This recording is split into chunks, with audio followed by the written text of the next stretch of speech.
Hi guys! Welcome back to my channel. And so for today's video, gagawa naman tayo ng panibagong video, obviously. Okay, so I miss you guys kasi medyo matagal-tagal akong hindi nakapag-upload ng video kasi supposed to be MWF ako nag-upload.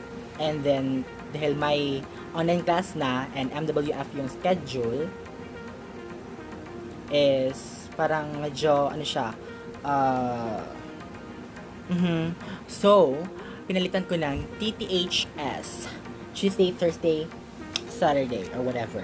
And then, nawalan ako ng, hindi gana ha, nawalan ako ng mga lashes, like false lashes kasi wala akong mascara and I don't have false lashes. So, kung gagawa ako ng makeup look, parang it's incomplete, you know what I mean?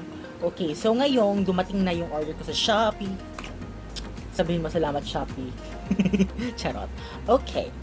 So, for this video, I am going to do the Fox makeup look or whatever. So, as you can see, almost to finish na yung face ko. Meron akong lipstick, the base, and all, the highlight. Pack to pack. Diba? Okay, so meron akong base and all. So, yung kulang na lang is yung eyes. Kasi yun naman talaga yung secret sa Foxy eye makeup look. Kasi Fox makeup eye nga, diba? So, mata. So, hi! If you're new to my channel, and because you're here, might as well subscribe to my YouTube channel and turn on the notification bell para update you kung next mag-upload. Or whatever.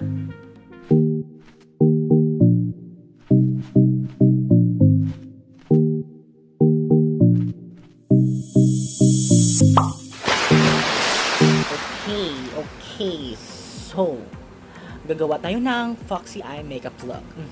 Okay, so first things first, ang kukunin ko muna is my You Can Be eyebrow styling soap or whatever.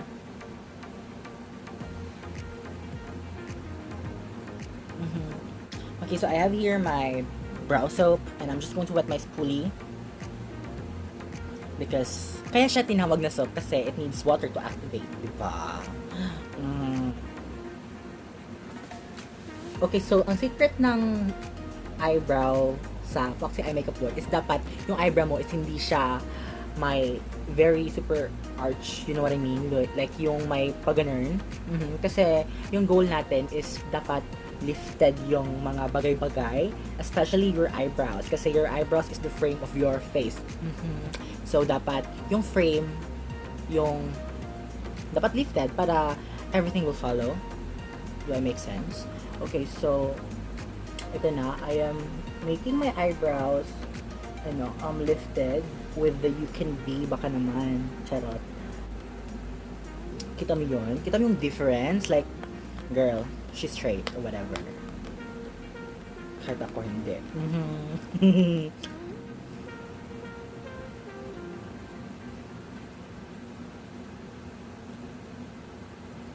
Okay, so just doing the same on the other side.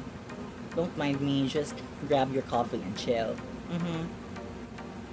Okay, so na-lift na natin yung eyebrows natin and let's just let it be para mag-set siya, of course, kasi medyo wet pa siya as of the moment. So, okay, so alam nyo guys kung bakit hindi ako nakapag-upload ng mga heavy sa mga past few weeks. Aside sa nawalan ako ng lashes, it's because, it's almost exam and actually tapos na yung exam and parang, as a student, we should study naman. Charot! Hindi ako nakapag-study. I mean like, I'm not a studious person, if you know what I mean. I do study, pero like 30% studying and 70% TikTok. Charot. Yeah, like, hindi ako nagsa-study talaga. I just use my stock knowledge and ano lang. Kapag nagsa-study kasi ako, I'm just going to look for the handouts and then just, read it and then, kasi kapag nagbabasa ako, parang nare-retain ko. So, kaya ganun. Pero gladly naman, hindi naman medyo sad yung mga scores ko. And I'm proud of my scores. Well, anyways, let's continue with our eyebrows. Okay, so kita naman natin na medyo na-lift yung eyebrows natin and dito medyo pahak siya. Sa mga Bisaya lang yung makaintindi ng pahak. So, if you know what pahak means, parang may missing hairs. Yeah. So, we need to fill that out para magmumukha siyang may buhok.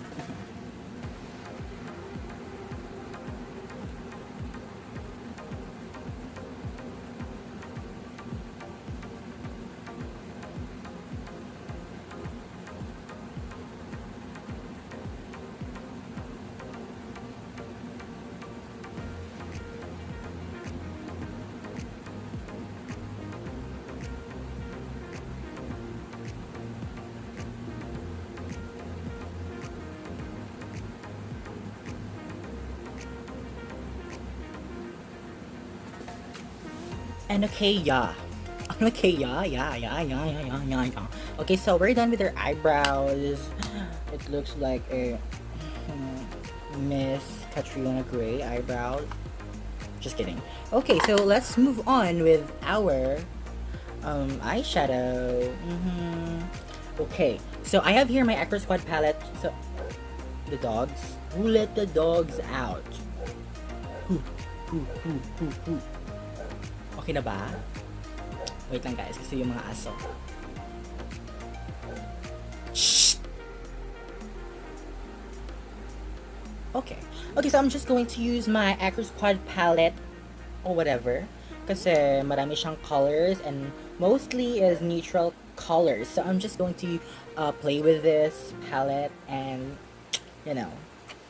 So, yung mga neutrals lang naman kasi yung mga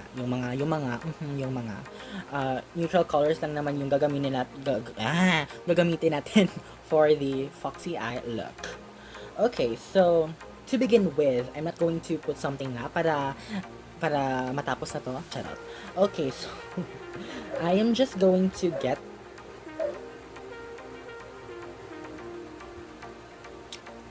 this. It is the buff. Yes, just a little bit call in the middle night. Row. Okay, so what I'm going to do is I'm going to start with here and I'm just going to flick it over here. Don't make it ganun kasi magmumukhang weird or ganun kasi hindi na siya magiging foxy, hindi na siya magiging lifted, magiging stretched na siya pa ganun. So, we don't want that. So, our goal is to look like this or whatever. Yes. So, what I'm going to do is let's just follow the diagonal line and just, you know, flick it papunta doon.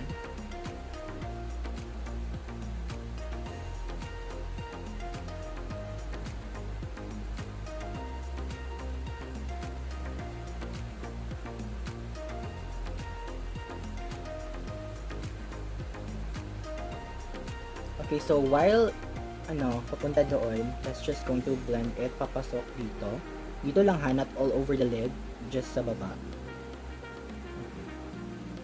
Pero actually guys, itong Foxy eye makeup look is medyo the same siya sa mga regular eyeshadow na ginagawa ko kasi you know, parang this makeup look looks good on me, if you know what I mean. Not to brag, pero you know, I love my eyes when it looks stretched or whatever. Kasi magmumukha akong mataray. Hindi naman siya sa mataray. Sultry eyes, like hunger for anything. So yeah, I just love it when my eyes look that. It looks so sexy.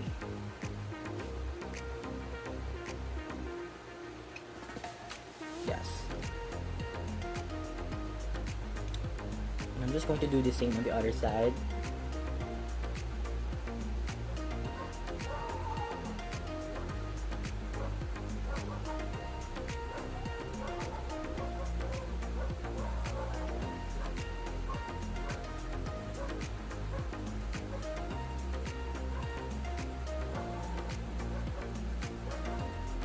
Okay, so now once we're done putting shadows on the side para magmukhang lifted effect, I'm just going to get this shade, the Pecan or whatever.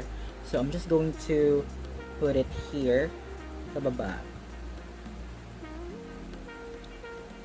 Hindi siya medyo visible pero iyak ko are.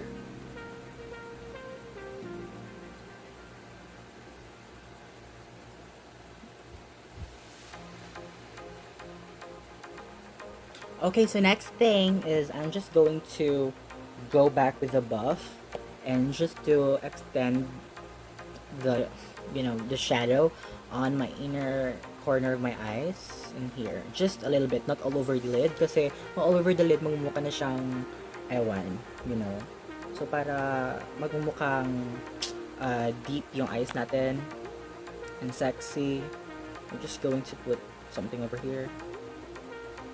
If that makes sense. And okay, so now as we're done with our shadows, I'm just going to continue with my eyeliner. This eyeliner will going to make the whole look different. Okay, so I'm just going to get my liquid eyeliner. So, PS, I do have the small one, and it is the traditional liquid eyeliner. Yeah. Actually, this is my first time putting liner on cam because sometimes eyeliner can be messy and I'm not, an eyeliner pro. So, just bear with me guys kung meron akong mga mali na magagawa. It's because lack of practice, I guess. So, just let me be or whatever.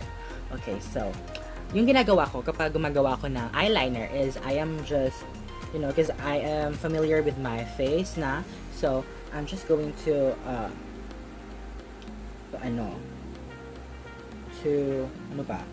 Jade, I'm just going to just imagine that I have a line over here, so I'm just going to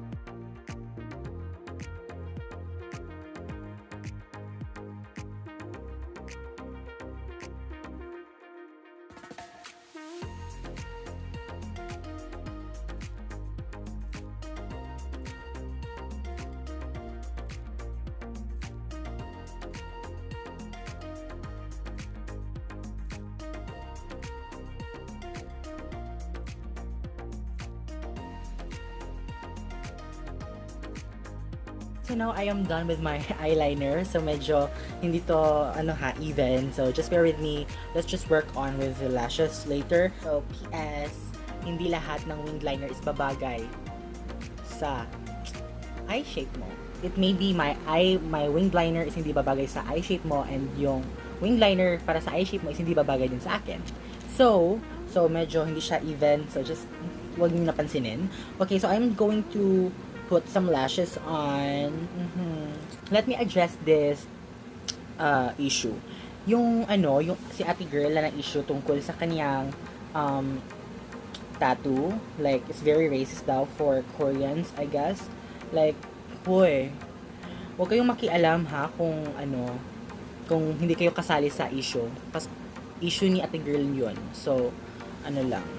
Kasi kapag sasali pa kayo, mas lalaki pa yung issue, and then parang ewan, nagiging toxic yung TikTok. Hindi ako masaya. Kasi I'm scrolling always sa TikTok, then para to have good vibes and all. Para hindi good vibes yung nakikita ko sa TikTok. So please lang, stop na. Kasi wala namang mararating yung yung palalakihin pa yung issue. So just stop and mind your own business.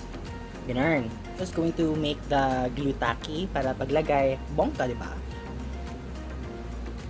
Yeah. So, hindi even yung liner ko, and let's just work with the lashes. And ang secret ng paglagay ng lashes is pagkikita ko after ito.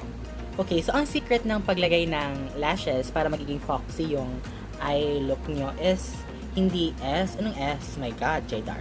Is hindi yung parang typical na ilalagay mo lang like to follow your lash line. No. It is parang pa-slanting light, parang pa-diagonal. Just follow your winged liner, parang ganito. So, anong ginagawa ko is I am ito muna, ilalagay ko dito, And then I'm just going to leave a space underneath sa tip.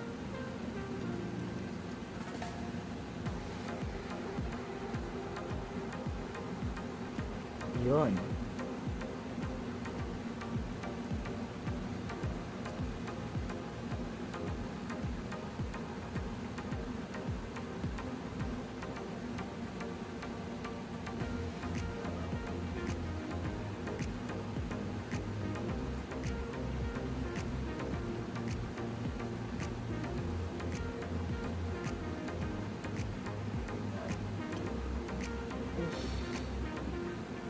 She said 7 days a week.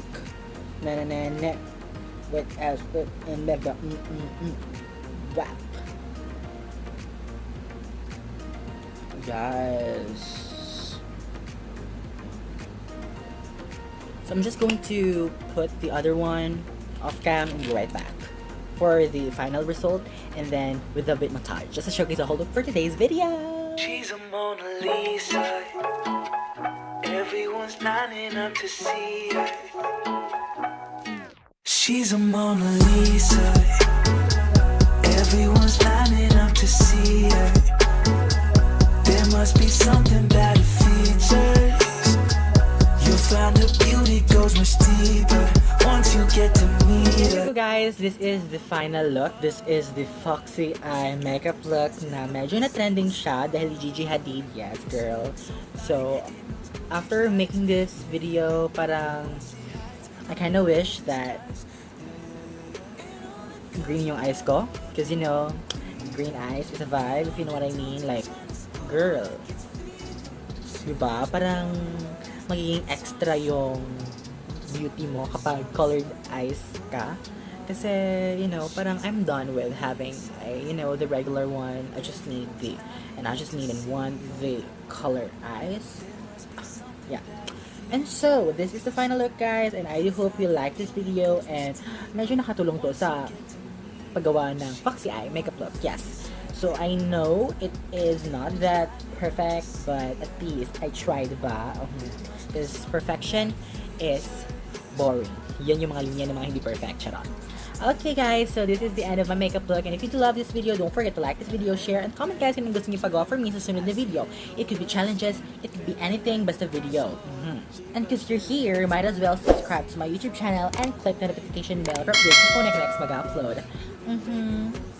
So, di ba yung ending ko is don't forget to blend, don't just blend but blend. So I'm just going to change that for the entire video na until sa next mga video ko.